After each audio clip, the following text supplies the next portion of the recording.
Hi, and welcome to the Philippines. Today we're going to talk about driving in the Philippines, getting your driver's license, what it's actually to drive, where to go, what the requirements are, all that kind of stuff. So let's get started.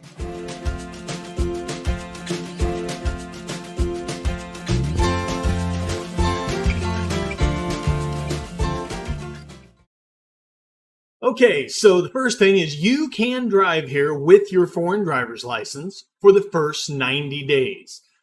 After that, you're required to get a Philippine driver's license, which is actually a pretty good idea because that's the first ID that you can actually get while you're in the Philippines that'll have your picture on it. A barangay ID, which is like a neighborhood ID, you have to be here for 6 months to get one of those. So good idea for multiple reasons. There's something called an ACR card, which you'll also need to get whenever you're renewing your visa. Stands for Alien Certificate of Registration. Now, they told me I had to have one in order to get my driver's license, but I've got a friend here and he didn't have one and they gave it to him anyway. So proceed at your own risk on that. Like a lot of things here in the Philippines. Whenever they didn't give me the license, I said, but wait a minute, I'm required to have a driver's license after 90 days.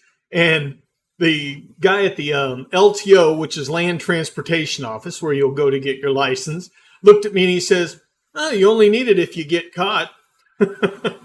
So, and I've actually heard that from police officers as well. So they've got a pretty good sense of humor here. You go down, you will pay a little money. I can't remember. It's very inexpensive.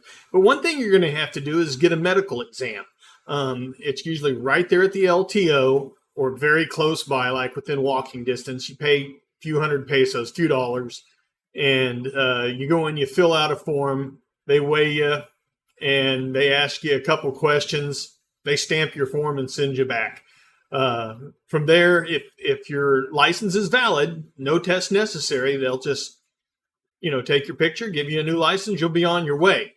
Now, I made that sound pretty simple, but this could actually take several hours because nothing in the government runs super fast when you're there in person. I mean, there's always a line, there's always a lot of people. So be patient. It'll be fun. Most places are going to have food and things to drink. Plenty of people will want to talk to you, so not a problem. Actual driving. Now, some people can lose their minds over this. When I first got here, I did. And it took me a while. I had to actually sit myself down and say, why do people drive the way that they do here? Simple. Lack of education. They don't have the driving in high school like we do. They don't have the rules of the road basics in grade school like we do here, or do in the U.S. and many other countries. So, for instance, you'll find people even on a 4-lane divided highway crossing across the double yellow line into the oncoming traffic to pass someone instead of passing them on the right in the quote-unquote slow lane. Because most of these people feel that they need to be in that fast lane, even if they're going 30 or 40 miles per hour slower than anyone else. Motorcycles and tricycles, generally you can beep your horn a couple times. 90% of the time, they'll move over for you. Large trucks, good luck. Or buses, good luck. But most of the time, especially a bus, you're not going to be going as fast as them.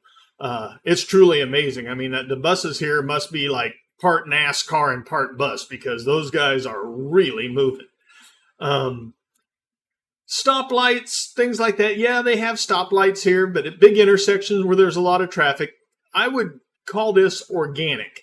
And it's where the reason I say organic is because there doesn't seem to be any real rhyme or reason to it, but it's a situation where people keep creeping out until they can kind of take over the lane. So that's why I say it's kind of organic and you just kind of got to go with the flow on that.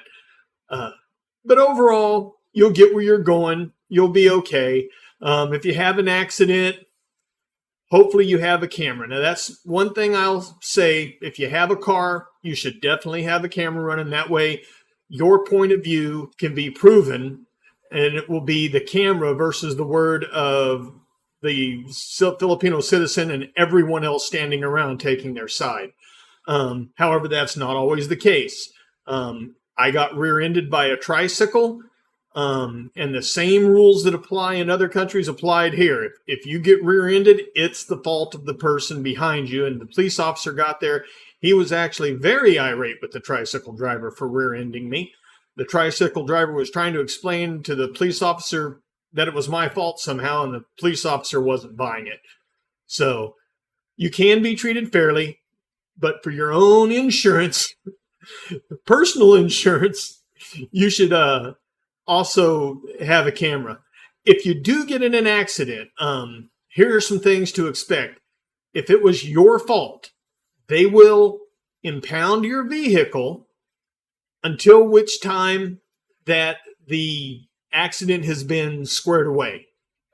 They've been compensated, whatever. The same with the other party. If like when the tricycle rear-ended me, they impounded the tricycle till the following day when that tricycle driver squared up with me, and we had to go to an attorney and sign a release saying that this was it. I was done with them. We were okay, ready to move forward. We brought that letter back to the police station. The police signed it off, gave the guy his tricycle back. So I don't want to say it's an incentive for hit and run, because I don't think that's so big of a thing here.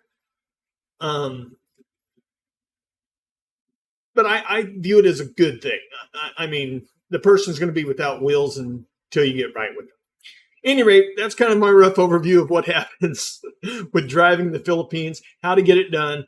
Once again, you go to an LTO office, which is Land Transportation Office. They'll take care of you. They'll have signs in English posted, not a problem.